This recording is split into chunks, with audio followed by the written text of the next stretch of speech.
All right, I want to give you a short introduction to the section we're going to do now. This is going to be a short clip. It's going to be two two little segments out of Bishop Barron's Catholicism series, The Ineffable Mystery of God. And I ignore my cat walking around back there. She's helping me out. Anyway, the first portion is called The Atheist. It's just a couple of minutes. The next section is The Mystery of God.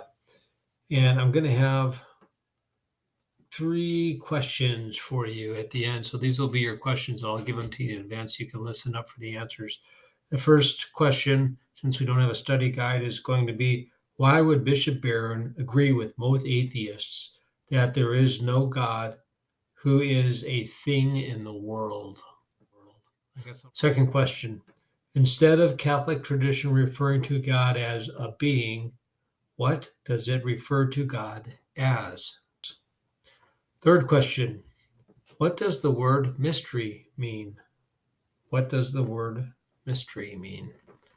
All right. I will see you guys at the end of this clip, and we'll do another short segment after that when we'll.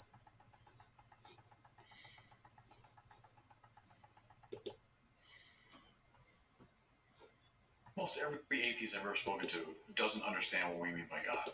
So what an atheist is denying, I would deny too. Most atheists deny that there's some supreme being who is an item in the world or above the world. I would deny that too. Or God is, at best, a sort of distant object who maybe wound things up and then went into retirement. Well, I would deny that too. I mean, so I would tend to agree with the atheists.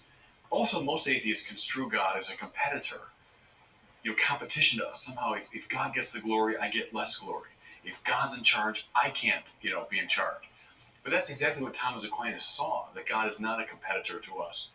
If God is the very ground of our being, the more glory we give to God, the more we are elevated. So I would say I tend to agree with most atheists. I think they're right in denying this false God. But the true God, I think they have just as much hunger for.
After many years of exile from the royal court of Egypt where he had been raised, a Hebrew man named Moses found himself on the slopes of Mount Sinai, tending the flock of his father-in-law, Jethro.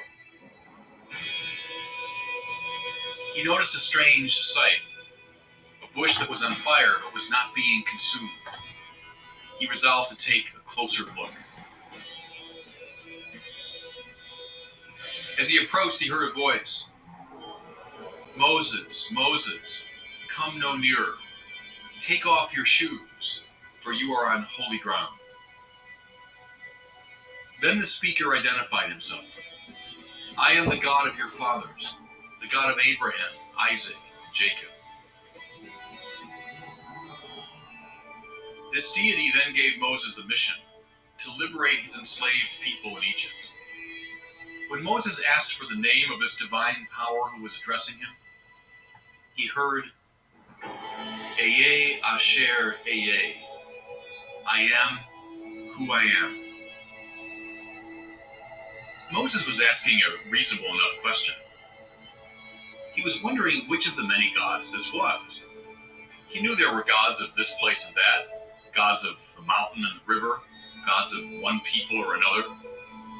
The answer that he received was revolutionary, for this God was implying that he was not one God among many, not a being who could be delimited or defined.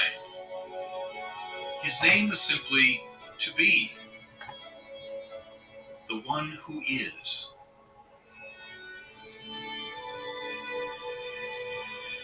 Following these prompts, the mainstream of the Catholic theological tradition has refused to refer to God as a being, as a supreme thing among many.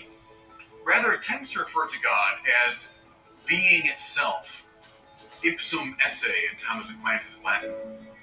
Aquinas goes so far as to say that God is not in any genus, even the genus of being, which means that God cannot be defined. St. Anselm of Canterbury famously described God as that than which nothing greater can be thought. At first blush, you say, well, that's straightforward enough. God is the highest thing. To think, the highest thing plus the world would be greater than the highest thing alone. Therefore, it wouldn't be that than which nothing greater can be thought. Though it's a supreme paradox, the true God plus the world is not greater than God alone. All of this conduces to the point where we say, all of our words, all of our concepts fall short of who God really is. God is essentially mystery. That word comes from the Greek word muein, which means to shut the mouth. The 20th century theologian Karl Rahner said, God is the last thing we should say before falling silent. And St. Augustine long ago said, Si comprehendus, non est Deus. If you understand, that isn't God.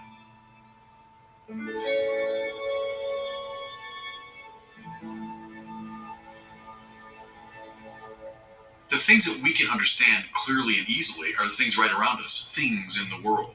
So there you are, and you're not over there. There you are, and you're not that person. And by comparing and contrasting, I understand the things of the world. If I were to say, here I am in this place, there you are, oh, there's God, and here I am, and there's the pillar. Well, no, that's what God is not. One of the items in the world. God is not the biggest thing around. It's you and me, and then some bigger things. And God is the biggest thing around.